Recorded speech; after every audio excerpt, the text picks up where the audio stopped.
Thanks, Lisa. So we have 8 questions and 4 speakers.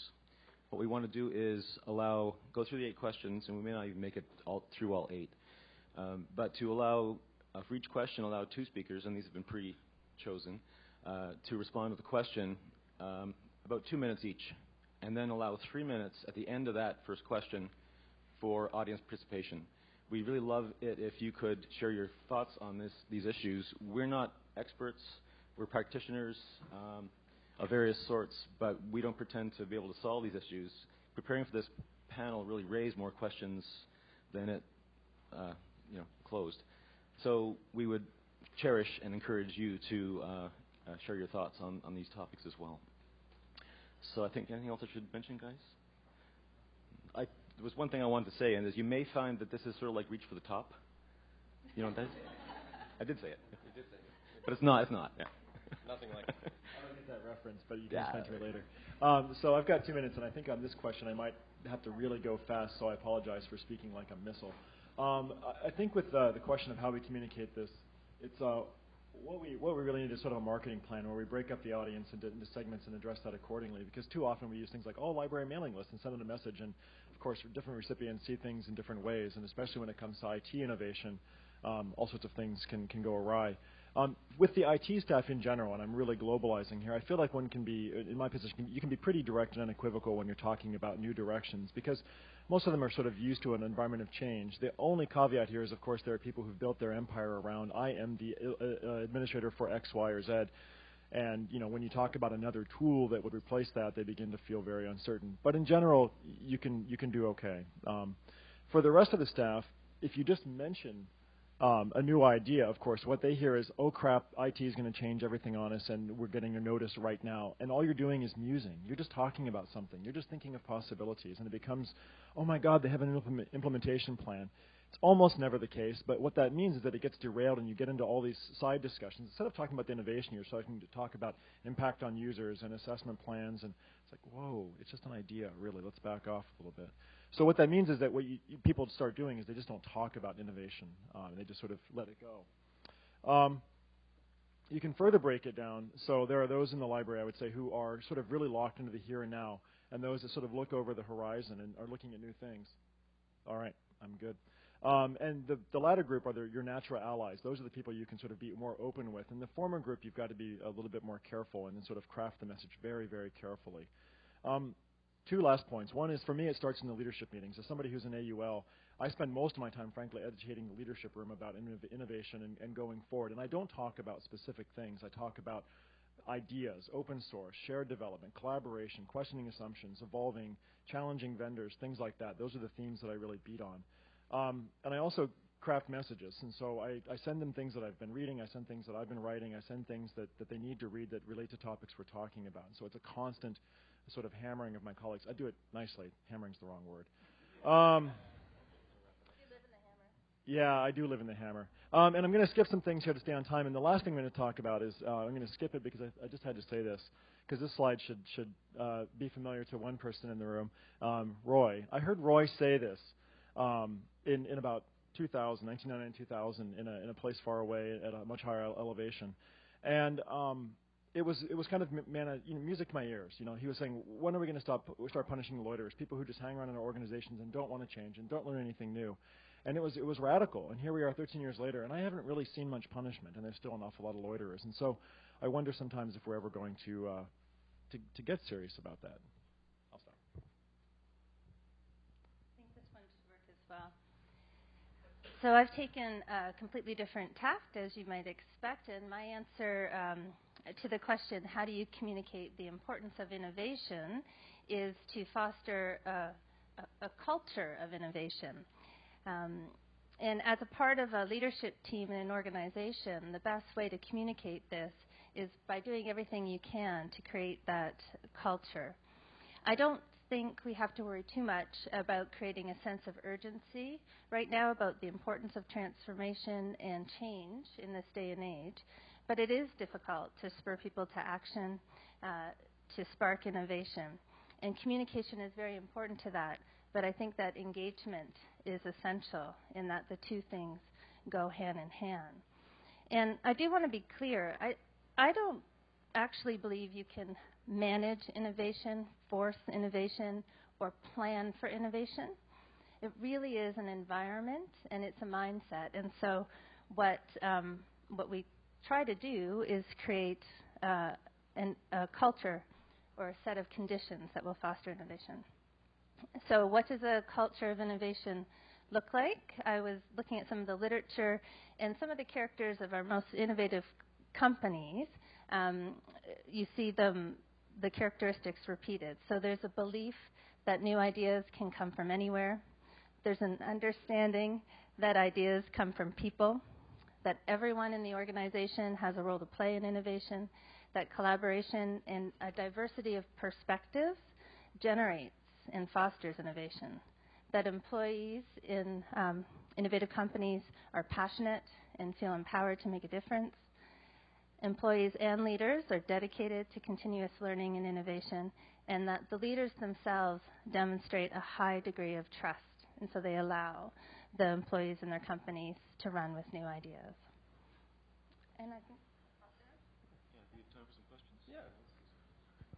Anyone in the audience want to respond to the question, what is a culture of innovation? And if you don't feel comfortable speaking about your own institution, you can say, I know of an institution that, where the administration... Asking for a friend. Anybody? Is this resonating with anybody at all, this question? It's like the biggest buzzword right now. Innovation and creativity are like the biggest buzzwords that people, and I work in university, and so it's like we're going to be innovative and creative. And it's like those are empty words. Like, what is that exactly? Right, and because you say empty words, but so I take it that nothing concrete or actionable is being done to foster that kind of environment. Yeah, exactly. I think you were before Steve. Yeah. No, I was just going to say one of the things I educate the leadership group on is what is innovation. Don't use it cheaply. Steve? So I was just going to say, I mean, you talk about sort of fostering innovation, and I think you really want to give freedom to staff and librarians to run projects and do it. But to go back to Dale's, when are we going to punish the loiterers question? Like, there's sort of two. Oh, sorry, Mark. Oh, hi. No, I was more I'm the moderator. I'm asleep with a switch. Sorry. So there's obviously two sides to that. Those are kind of two sides of the same coin. So how, not to focus on the negative, but how does that work, right? When we're in an institution that's so hidebound by tradition and regulation and labor practices and things like that. I mean, I guess I'm looking at you because you've come from an environment that has felt those shocks really strongly, and also have come from the U.S. where, labor and things like that maybe are not as don't have such a foothold in the academy. So what does that look like? I agree, but I have no time to. I'd love to have a side conversation about that, but I think the response would pop our time. But it's a good. I'll take that as a comment and as a point that it's something to think about. well, Actually, we should move on, but if you have something quick to say, please do. Well, one thing I was going to say about the sort of hollow words or the punishing the loiterers, I think one way to look at it is rather than punishing the loiterers, it's how do you reward those with an innovative mindset, and how do you invest in your people? So I didn't actually advance my slide. Can you show this one? So one of the things that we've been doing at the University of Guelph is trying to train our staff in how to approach innovation in multiple ways. And we have one stellar faculty member, librarian, MJ Dalia, who's been leading this. So creating the Innovation Bootcamp, the Startup Library Series. And I think that is a really important first step, and it demonstrates a little bit more than hollow words were really to invest with them. We've also created an innovation fund, so we make funding available for innovative projects every year, and that's open to anyone across the organization to apply for. Next question. No, I think people want to. Oh, this is the next question. Oh, I'm first. very good. Go ahead, Catherine. Right. Yeah. This one's up.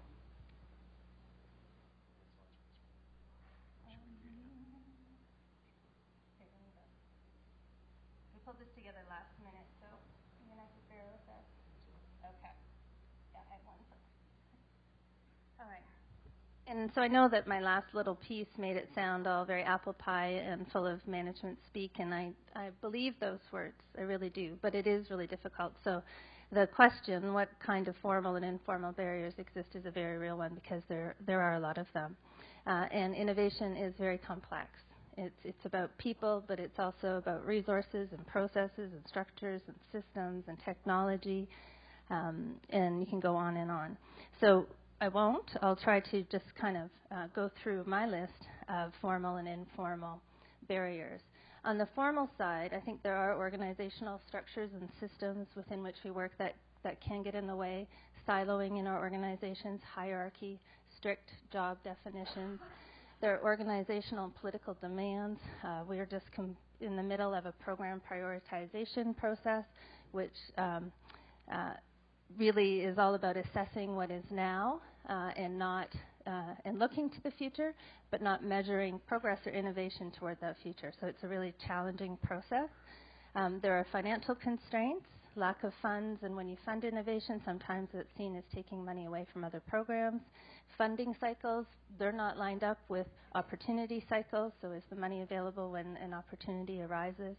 I do think sometimes we do too much assessment.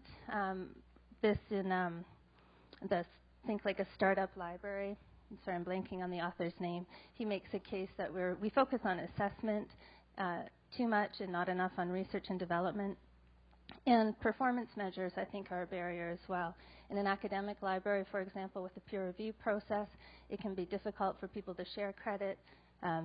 They want to take credit to build upon one another's ideas, and we really need to, as a peer group, talk about how we can change those things around.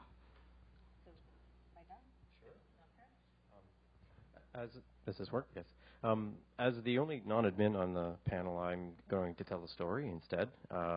So if you want to switch the slide, please, I'll talk a little bit about somewhere. One more? Yep, that's the one.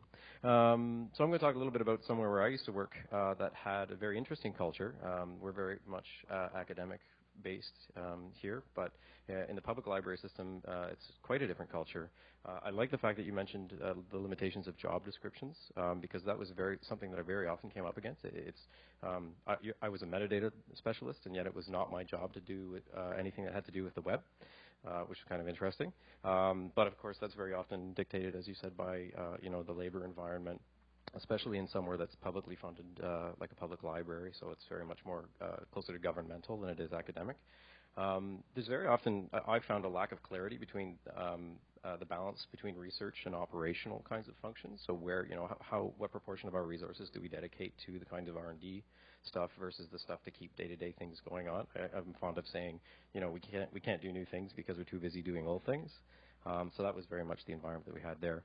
And there was very much a culture of required approval and escalation in order to do anything as a risk mitigation strategy. So when I, for example, wanted to open all the data from the catalog and make it available on the Internet Archive, I had to actually sit in front of the city librarian and a panel of basically politicians and explain to them why it was a good idea for the Toronto Public Library to make their data openly available. So that was very much my, a way of learning how to proceed within that kind of system, and I didn't work very well in that system. For me as a technologist, I decided it was better to seek forgiveness than ask permission. So I built my TPL, and I got into quite a bit of trouble for it because it wasn't my job and I hadn't asked permission. But it gave me the opportunity to participate outside of the institution, which was really something that was discouraged in that environment, which may be part of the reason why we don't see a lot of public librarians here today, is because it simply wasn't encouraged or allowed. So I think that was certainly my experience in terms of where those barriers were and which ones were formal and which ones were informal. Good. Comments from you, questions, reactions. How about that too much assessment? That's one that I think is really. I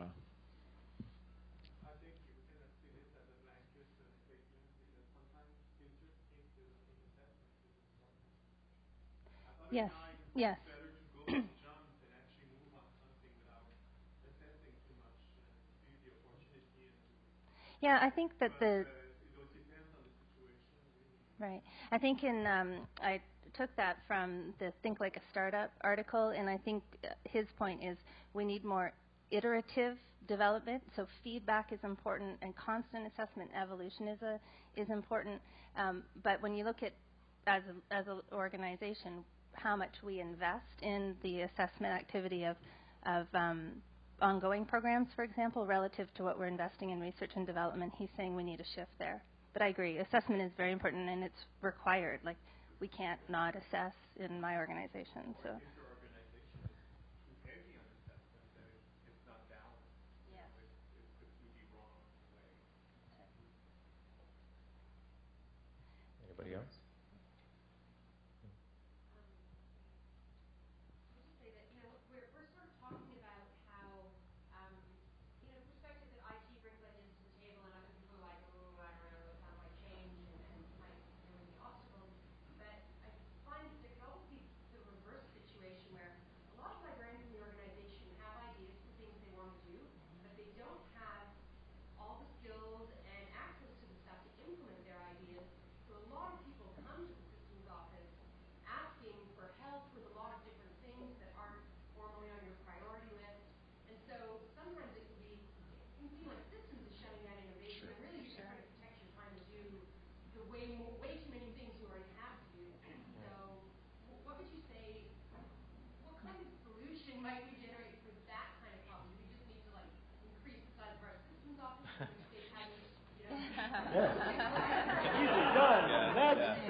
I can speak to that. Being at an institution now where my colleagues are here, where I think we handle that fairly well, and that really is we don't turn anybody away. So anybody who does have an idea, we encourage them to come and speak to us and say, "This is my idea. I'd like to, see about implementing it." When we can allocate a small amount of resources to do it, we'll do it. If we can't, I think I would say that we're try to be as clear as possible about why. So it's not that it's so much we're not willing to, or that it's perceived as putting up a barrier, that we explain we're constrained in these particular ways, and that we would love to do it, but we can't do it necessarily the way that you're looking at. And I think people are pretty understanding of the fact that we all have our own limitations and pressures and so forth. So I would say go in with an attitude of yes, but if you have to say no, make it a very well qualified no. Next question. Thank you for your comments. Catherine? Sorry, Sharon. You're first every time. I know. I'm not good at these rapid fire things. And this is rapid fire. For me, it is. Oh, wait. So which one? Core values.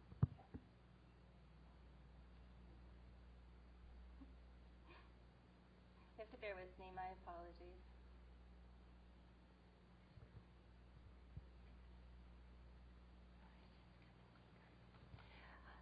This was a really interesting question, I thought, and I'm not sure. We seeded some of these questions online, but this is, how does innovation relate to the core values of our organizations and our subcultures? And at first, I wondered to myself, is that an important question? I couldn't see the direct link between our values and innovation. I see innovation linked very much to our vision, to our strategic priorities, but how do our values align with that? And then it dawned on me, and it gets back to that question of mindset and passion for innovation. And I think that it is really important to connect innovation with our core values in order to inspire that passion, in order to find the persistence that we need to innovate in challenging circumstances, reduced resources only being one of them. And our core values, they ground us, and we reach to them in order to find common ground and purpose. They're meant to be enduring, so they're at once traditional, but also future-oriented by their very definition, and they provide meaning to our work. And so when I look at the values, and they're up on the screen there, of my organization that we developed, as a group, I think that they do very much align with innovation. We believe learning is our primary core value, and we're doing our best to create a culture of learning or learning organization. Service and intellectual freedom, and stewardship, access, collaboration, innovation, communication, and integrity.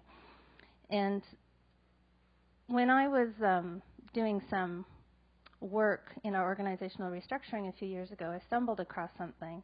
It was a manifesto published online in the database called Change This, and it's called the 6 Core Values of Innovation. And this really spoke to me, and it spoke to the kind of culture we were talking about at the University of Guelph.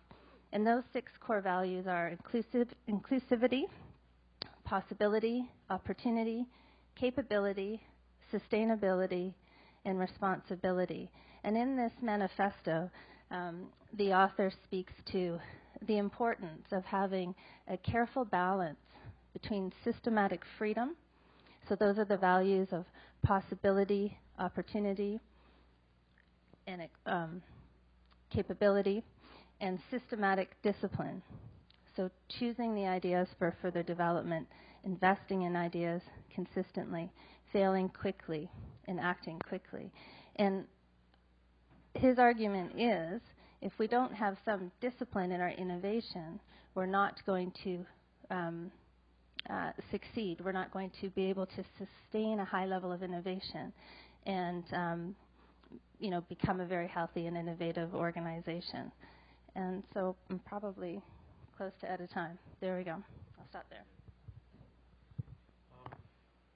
I think that's a very interesting point that you make about the 6 core values of innovation, because I think a lot about what the core values are that are common across innovators and how they actually compare to the so-called core values of libraries, which I won't comment on directly because I don't know a lot about them. But I think, certainly when it comes to the context of subcultures, very often subcultures don't respect the kinds of institutional and structural boundaries that we've put up. Subcultures are, they permeate everything, and they change and they move around. And so I think it's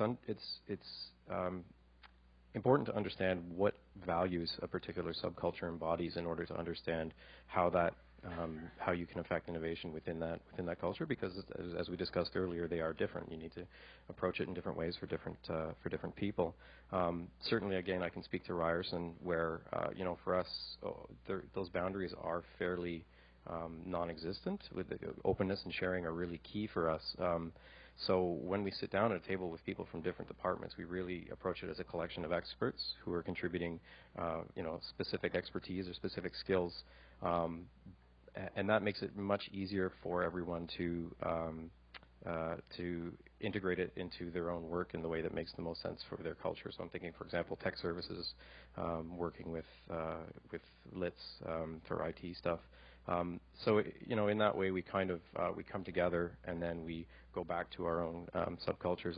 The Access subculture is different than that of Code for Lib, and I would tentatively, I would say that their cultures are similar, but not necessarily the same. And so I think that's something that we need to be cognizant of when we're working with others, and trying to see that we do embody the same values. How am I doing? Is that good? For audience, anybody want to respond to this question? Any thoughts? Is it too late in the afternoon to ask for audience participation? Graham, go ahead. I think one of the challenges for any innovation is... Oh, thanks. Thank you. Maybe not so much even, and it goes to the 6 core values you mentioned, not so much coming up with an innovative idea, but then funneling that innovative idea into production, in my context, or actual standardization, so that it becomes something the organization implements.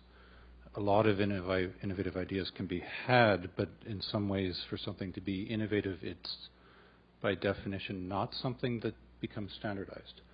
But if you're going to put something on your website or make it part of a key service or something that you train all your users in, by that point it needs to be standardized. So it's kind of the path that you take from innovation out to implementation that's in some ways maybe more important than innovation, assuming you have people that can actually come up with ideas. And I think that's that balance between the discipline and the freedom that's required.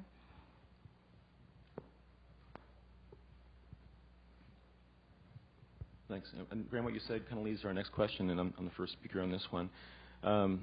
What role do notions such as failure, openness, and risk play in innovation? I would add trust to that list as well. So all these words are loaded, and they have many meanings in different contexts, and they can be both positive and negative. So I think if you are, say, open about the potential risks of failing, then that's a different kind of situation where someone fails because of negligence.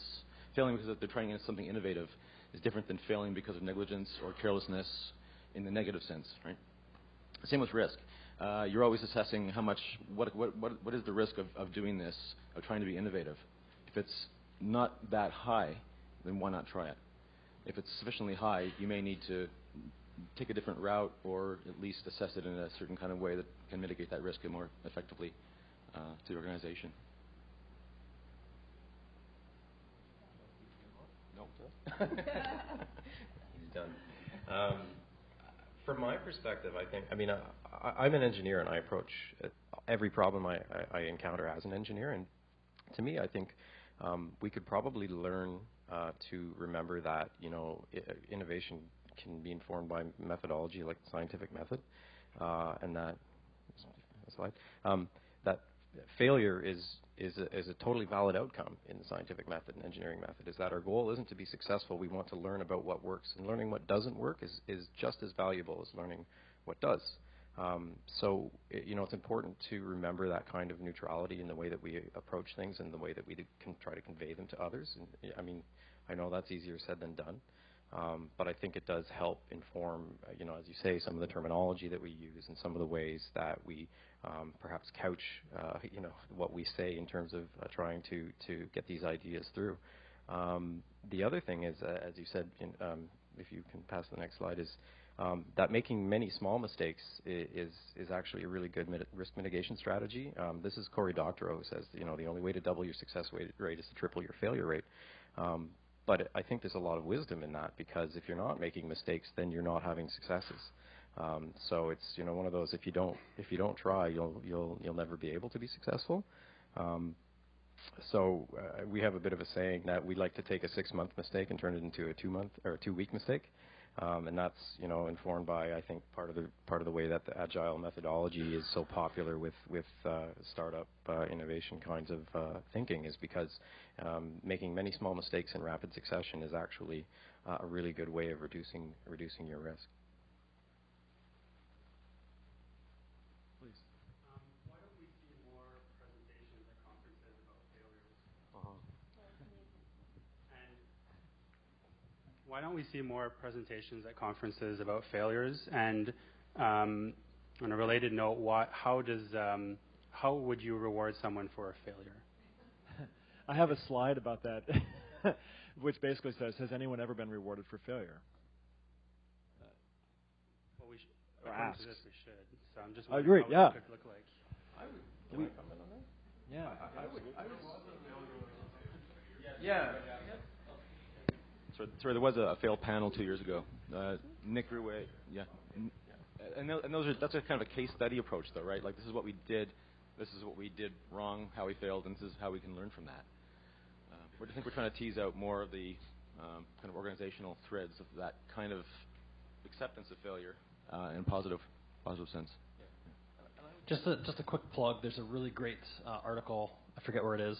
Something like TechCrunch or something like that, about a company called Sonar that failed, and they wrote a big long article about why they failed, how they were wildly successful, and then totally plummeted. I highly encourage everybody to read it.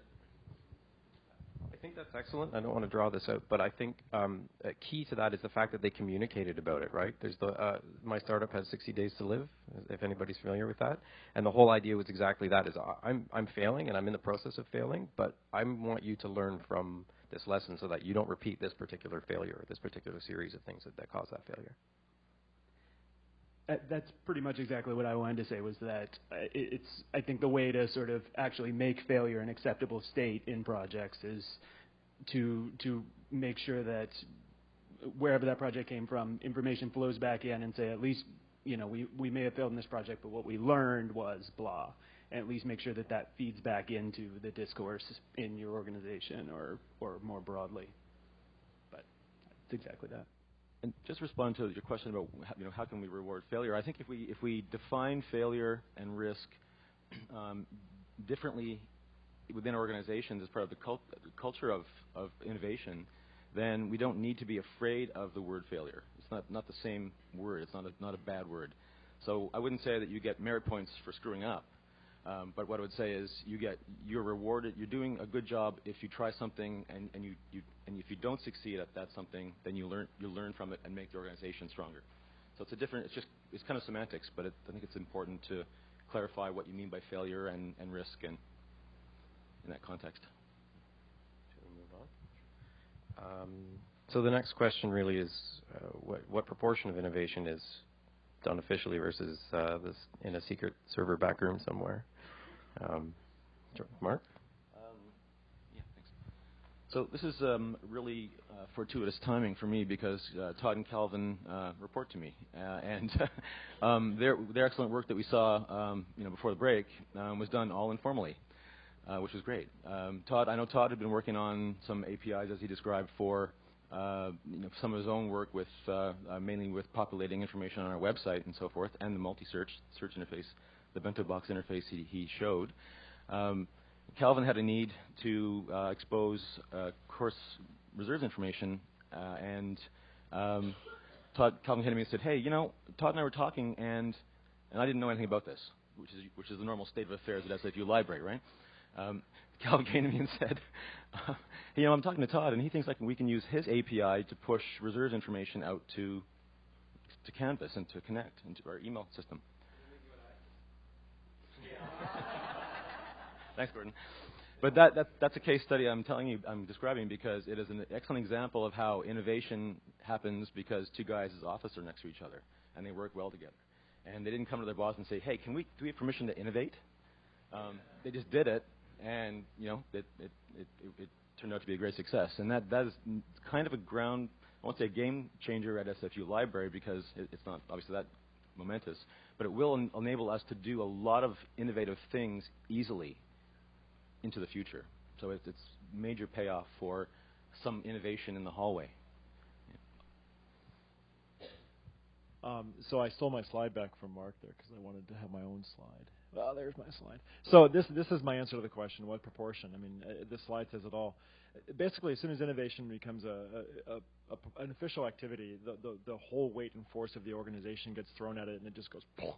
So I see sort of 5 possibilities here, and I'm going to go a little negative. The questions one will hear is, why doesn't everyone get this playtime? Why do they drink coffee and talk to each other so much? Anyone heard this? Why aren't we including people from other departments? How do we make it equitable and ensure that no one's feelings are hurt? And the last one, which is I think like the coup de grace here, could you form a committee? Could you kill your own project? And so really, there's a lot of jealousy issues around these kinds of things, and you have to free people up from their routine, and that's not what most people in libraries are being freed up to do. They're being asked to do very, very rote things daily, and it's really difficult to have these two things side by side. It also takes champions, and these people have to be given a lot of leeway to do these kinds of things, and you need a lot of individuals and sort of to get them rolling. I have a concrete example from with my own organization. We have a digital scholarship center that's been in existence for a whopping year, less than a year, as an official research center of the university. And within minutes of moving into my office in there, the question started, what do you do in there? What do you do behind that locked door? Well, the door is locked by necessity, otherwise we'd be overrun by undergraduates and be a study space.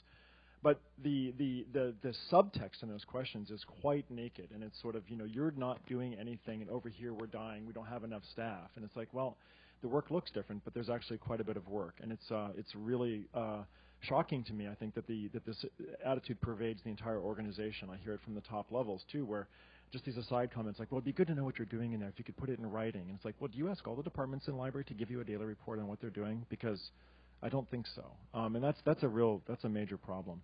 I think in general that official innovation is in some ways, if you haven't guessed it, an oxymoron. Okay, so we'll take a few questions. Peter? Oh. Just occurred to me that we're retracing ground that was discussed this morning by Anna and Nick under the rubric of academic freedom, of having the intellectual freedom to attack a problem in a different way via the avenue you care about to get you to the core of a problem which is then broader and which you then share out. And I think at the technical level, a lot of us do that we have home projects, we work on something at home that is similar to something at work, and maybe some code finds its way back and forth. And for me, I guess as a librarian, I can call that academic freedom if anyone ever challenged me on it. For the programmers who aren't in academic positions, that would be a little trickier. But the values really are the same, aren't they? It's really the same commitment to the job, the same attempt to come up with an outcome that you care about. Spark that a little bit, maybe another question if somebody else has one, but it sounds to me like what you're both talking about is trust, as Mark mentioned, really, is trust within the institution in that somebody's actually doing the job they were hired to do. And you trust that they're actually doing it. Does anybody have any thoughts on that? One thing I wanted to ask, I agree committees can kill a lot of things, but is there a difference in your mind between a project team and a committee? Because one way to kill a trust factor is to, bring people into the project, give them a deeper understanding of what's happening. I think in the common usage of the terms, it seems like they become coterminous sometimes. But if you're actually following proper methodology, a project team should, of course, be wildly different than what a committee serves to do. And if you're following project management and actually doing it as a project, then it'd be, I think, better. But unfortunately, a lot of projects drift back towards being committees. Yes, true. It's not about representation or voicing your opinion of what something should do, but it is about contributing and engaging, right? To get back to where we started. How you get that right. Yeah. Yeah. And just what Peter said, it just made me think of something, which is that one of the things I'd like to be able to say it at work, but I don't, so I'll say it on the live stream and have it posted on the internet instead. Is one from these people who aren't doing anything. I routinely get emails written at all days of the week, all hours of the day, and it's how work is done, and it's a different work culture. I think for a lot of people who are in technology to sort of, I have this idea, I'm going to work on it now, or I've got some free time where I can devote time to this, and I don't see that same kind of. This isn't a criticism; it's just a different culture. I don't see that same kind of I'm working all funny hours from other segments of the library workforce. And I'm not saying that they should work that way. No, they have a different culture. But they should understand that work doesn't just happen 9 to 5 in a building on a campus that has walls. And that's something that I think is a constant frustration in most organizations. Where do good ideas come from? The history of natural history of innovation, and it speaks to a lot of the things that are going on here. That it doesn't happen 9 to 5, but where does real innovation take place? It's the people sitting around drinking coffee, and it's his whole concept of everybody brings a piece of that puzzle. So that the only way they have to break through those silos that our institutions love so much, and those departments, is to go horizontal networking and to get that cross-pollination of ideas and people around the table working, because that's where innovation starts. And then you get buy-in from all the different divisions because they're all working, they're all a part of it, and they're making something go forward. So if you haven't read it, it's a great read, and it's very inspiring. Pardon me? I was just going to say that just reminded me, the Innovation Bootcamp is based loosely on the book, The 10 Faces of Innovation. And it basically presents 10 different ways to approach innovation, and experimentation is really just one of them, right? There's all different ways to spark innovation, and bringing different perspectives to the table, engaging in a meaningful way around a project can really spark new ideas. Yeah.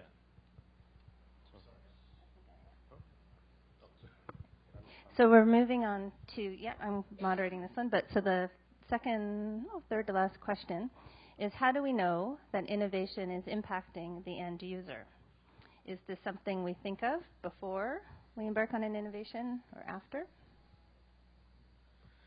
So I think it's interesting that the two things that have come up is one, that we spend too much time on assessment, And to that, I would say, well, are we spending that time wisely, and are we doing that from the beginning and in an efficient way?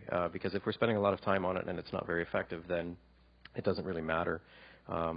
So I think sometimes we will go, implement a project and look at it and go, oh shit, we should have started doing some assessment. We've got to figure out whether or not this was actually a good idea. So we need to think about that as part of what's involved in implementing a project is determining how we're going to figure out whether it was successful or what we want to learn from it. The other thing I would say, and I think I'm glad that Lisa brought this up, if you can switch the slide for me, please, is that sometimes library admins or non-technical people will see something that's really cool and looks really, really great and say, oh man, this is wonderful, we should really implement this, and it's a great idea, and come to the IT department and say, this is what we want to do. I'm really impressed by this. And it's a difficult sell to explain that it may require more resources than we have, or it may not be aligned with what we're interested in doing, and that there needs to be a reason for implementing it beyond new tech and cool tech for its own sake, which really speaks to the communication skills of the IT department, I would say, or the systems department, is that we need to be able to convey that if we're not doing something, that there is a good reason for it, and that we're not just shooting down cool new tech because it looks really good or maybe interesting. And the other side of that is if somebody does have an idea and wants to understand whether it has an impact, we have an onus to call that out from the outset and say, that's an interesting new idea. I don't understand it. How do you think this is going to affect our services? How is this going to affect our library? And start with that discussion before we actually start building anything or experimenting with anything. I'd give a really short answer to this question, but I'm not going to. Sorry. We don't know that it's impacting the end user. And I think in libraries, perhaps more so than other species of humans, we are more easily swayed by marketing rather than by data. We're really susceptible to the siren song of vendors. And the example I'm going to use is LibGuides. So library subject guides are a real hobby horse of mine. And I thank you for a couple people laughing, because I've spilled so much blood and shed so much blood over subject guides, it's ridiculous. But they're kind of the sucking black hole of librarian time, and yet their impact is perhaps, if you know the numbers, less than stellar. And so along comes LibGuides, and a new CMS to layer on top of your CMS is going to save the day. Sorry, I just don't think that's going to work. If we really cared about innovation, we would do this a heck of a lot faster. We would actually get in, do some stuff, have some experience, and get out, get into these things. But we take too long because the aforementioned committee problem. And the other thing is we need to accept that your users are like my users are like your users. I've worked at 5 different academic libraries, and at each place it's all about this university is unique because we have this profile. And what I see are people who do research, go to classes, teach classes, and conduct research. And there's really not a whole lot of difference whether you're at Trent or Waseda in Japan, or some in Germany, or some. It's research, it's teaching, it's learning. So there are no snowflakes, and stop acting like there are. And last but not least, on this one, if we do assessment, often the user we're using, the end user we have in mind, is ourselves. We build so many things around the staff user still and staff anecdote. I have a friend who uses a system like this. Yeah, it's you. Well, I assume that will generate some comments. Are there any questions from the floor, or comments, or something you'd like to pick up on? Yes? So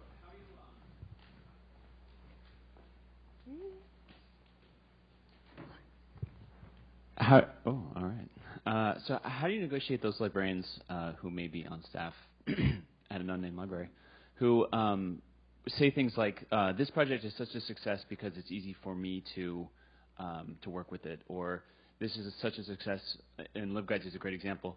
LibGuides is a success because I and my reference team can produce content, can manage content.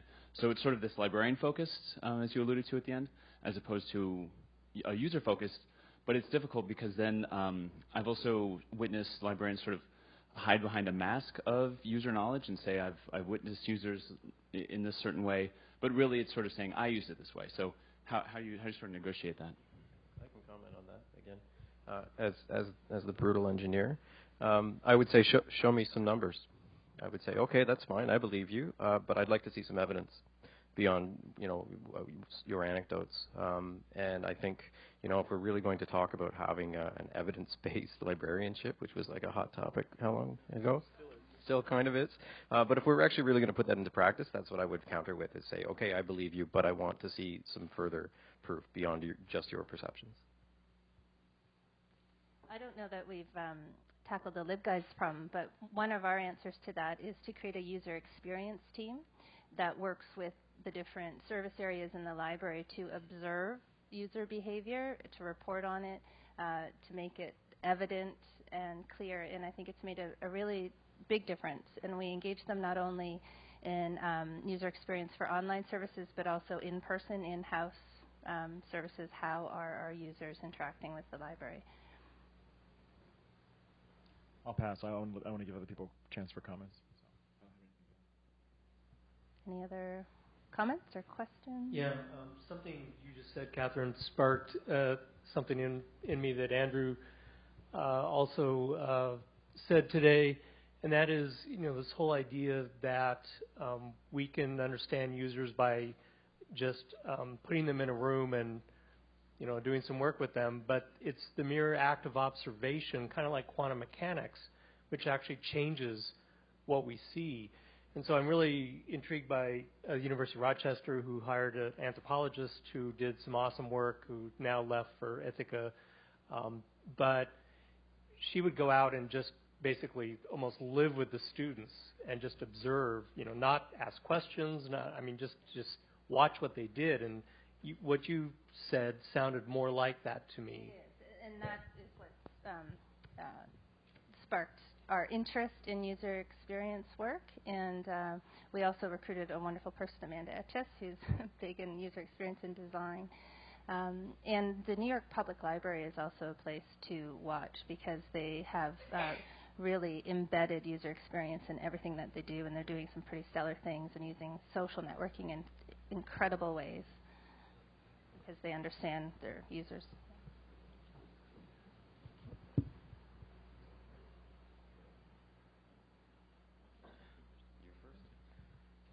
Excuse me. I think the answer to this question for me is pretty straight up. I think IT departments are more willing to take risk and fail and learn from that failure than other parts of the library, just by the nature of the tools that they use. I mean, if you can spin up. The hot topic now is Vagrant and Puppet and all this sort of commoditizing sysadmin deployments of things. That's kind of a metaphor in my mind for how IT departments work in general, because they have the stuff they work with. You can copy it usually. And in situations other than ones which would cause severe security breaches or which would foobar your network or something, they tend to take those risks just to see what happens. Is this a viable solution to the problem? And if it is, then they can present that as the viable solution to the problem. If it doesn't work, they can say, yeah, let's move on. We learn from that. This causes a little bit of tension, I find, between how IT departments will solve a problem and how other parts of the library would want to solve the problem. So the IT shop may have a really easy solution to that, but collections is not going to be cool with it, or public service is not going to be cool with it, or whatever, because it's a broader context than IT can appreciate. But they still learn from their failures, I think, more readily than other parts of the library, at least the one I work at.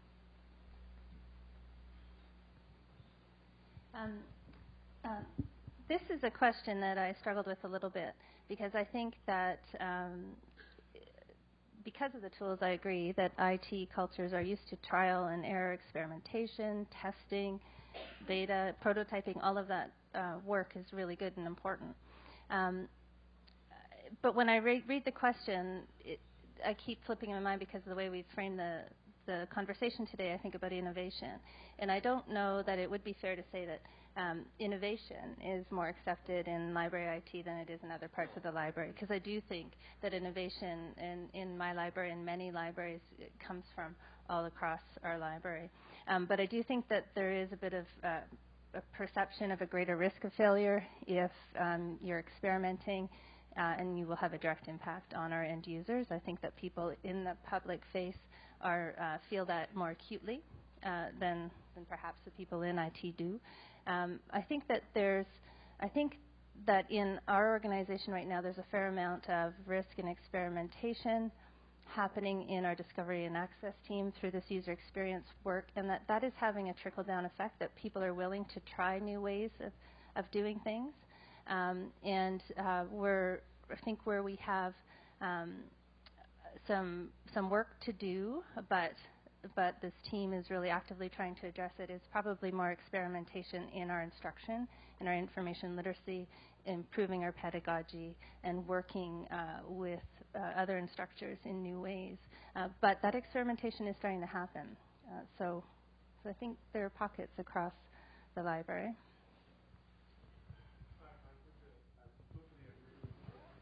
I really feel that in my library anyway, that innovation is really across, and people are more experimenting in other areas than just the IT department. It's now in the organization, I would say, and maybe that's because change now is so rapid. Things are changing so fast. It's very hard to stay, blind to it. But you also need the motivation from leaders as well to implement this environment. But it is across the organization. I think it's not just limited to the IT department.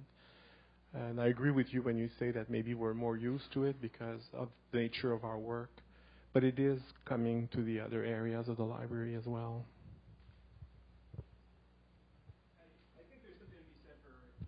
I think there's something to be said for IT being accepting of innovation and failure as well, because I think IT departments have seen that eventually everything fails, right? We were looking at Gopher this morning. It failed, right? It was great. Yeah, well, oh God, the exception to the rule. But there's an awareness that there's this circle of life of tools, but not necessarily of roles. And I think if we sort of overall take more of an approach to filling the role and what services can we add to our role as information literacy coordinators or as preservation agents within the institution, then we stop worrying so much about I'm the DSpace administrator, that's what I do, and that frees people up to start looking at new things, maybe.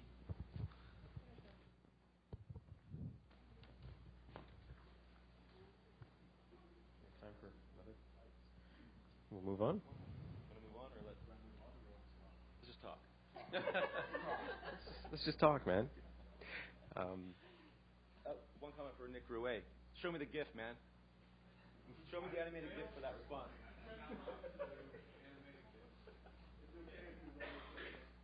Do we want to move on to the next question? Sure.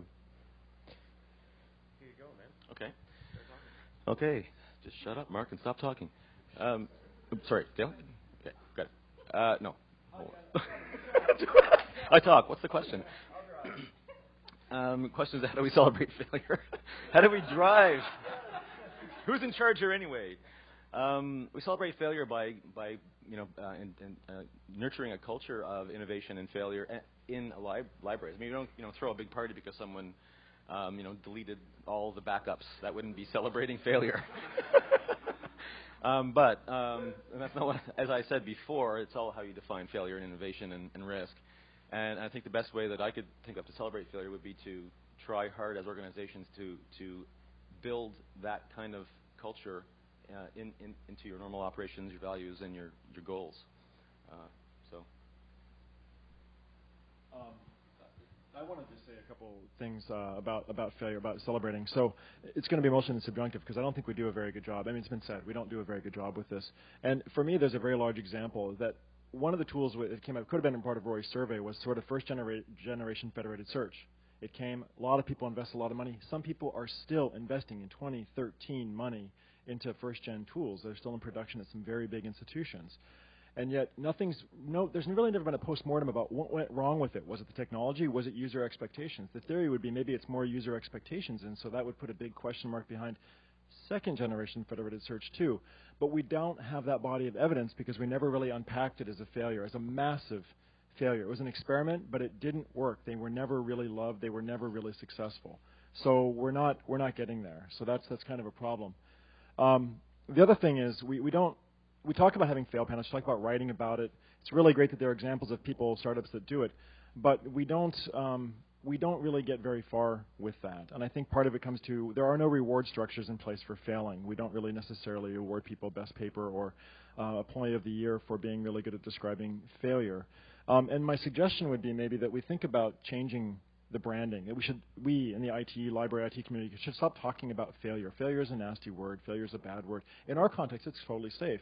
Outside of these walls, it kind of has different connotations. So we should talk about it. And this goes back to what MJ was saying earlier about the scientific method. I would call it research and development. Some products hit, some products don't. But companies have winners and losers. And that's a framework that people that aren't in IT kind of understand and that we should maybe adopt. And so we should talk more about research and development, and we're doing these kinds of things. I mean, we should use words like iterative and rapid prototyping and exploratory and proof of concept as opposed to talking about failures. I think it's a word that we're not doing ourselves a good service by using it repeatedly and loudly. I think we're talking about it, but we shouldn't use the word. That's just a suggestion. I'll moderate since we're just on time, but we're at the end now, and I think we've done a pretty good job of staying on time. But does anybody else have any other questions about anything that we've discussed in the past hour?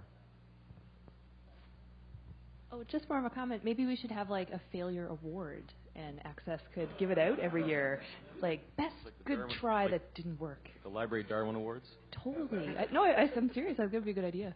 I love hearing about people's failures almost more than the successes because you can learn so much from what didn't work or. So I read an article about a startup that gave out 2 get-out-of-jail-free cards to every employee every year, and at their annual performance review, if they hadn't used them, they were asked why. I thought that was really bright. Wow. Isn't that awesome? Can I ask a quick question? Oh, sorry. Yeah, I have just a comment, and I wonder if you think it's fair to say that innovation in the IT area is more likely to fail than innovation in other areas because of the constraints we work under. I'm thinking of the history of the next-gen OPAC. It was intended to solve a very dire situation with the commercial OPACs we were given, but it could only go so far, as Dale was saying about the federated search.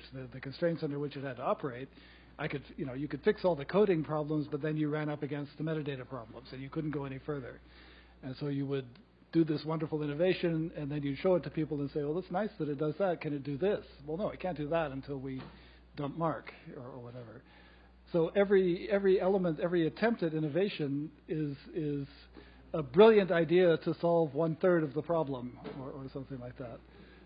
Does that resonate? Does that seem like, am I being unfair to the rest of the library by putting it that way? Well, I wouldn't say, Peter, you said more likely to fail. I wouldn't say more likely. I'd say like prone to failure. But I think I can think of a counterexample not in the IT world, but public services and mobile devices. Now, this is public service librarians can teach really well, but when people don't want to come to class, they want to use their iPhones for learning. Now, that's kind of an analog to, okay, we fixed the coding problems with metasearch, but now we have to deal with the metadata problems, which are insurmountable given the current environment. So I think the environment shifts in every area. But I would agree that IT departments are prone to failure because of the constraints they deal with.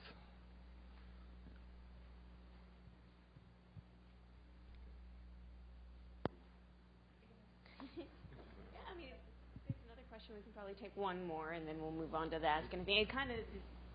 It kind of rolls all into Ask Anything in some sense, right? So if there are more questions, keep them coming.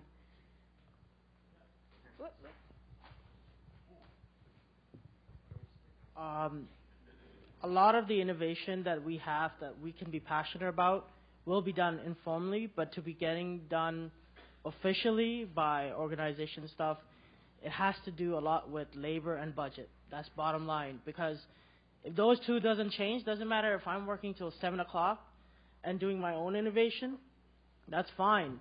but to the upstairs, they don't know. Or sometimes they'll be like, what are you doing behind the doors kind of situation, or you get the scrutiny of it. But they don't know, they won't know unless there's a reward system, and that comes under the budget thing. Oh, you can't reward this person, you got to reward the whole department kind of thing. So it raises questions from an individual that, why am I doing this while the guy next to me is not? I might do it for my own reasons, for personally outside, and have my own GitHub account and do that kind of stuff. But it comes down to you got to change the labor, and then the budget follows right after that. Yeah, I mean, I'd really love to comment on that, and I'm struggling with the right way to do it without pissing anybody off. But I very much understand that position, and I've been in that position. I kind of want to say, if you're an admin and you don't get that part of your staff's struggles, then you're the problem. But I think we need to kind of, I think we do have an onus to put upward pressure on, as you say, the people upstairs to really, convey the value that you bring beyond just the letter of your job description. And that's difficult. There's no doubt about that. Sometimes that takes the form of showing a prototype, or, even coming to a conference or trying to get an idea that, shows that you're engaged in the interest of the library is maybe another strategy to do that. But there's no question that that's difficult, and it depends on the individuals involved, right? So we have to advocate for ourselves in order to do that. Precisely what I was thinking. You change yourself. Instead of waiting for them to ask the question, you go in and you do a check-in with your boss, or you do a check-in with your department head, or you do a check-in, and then you introduce your idea or your topic or your project even. And you then find out right then and there, you get instant feedback, whether they like it or if they're going to hate it.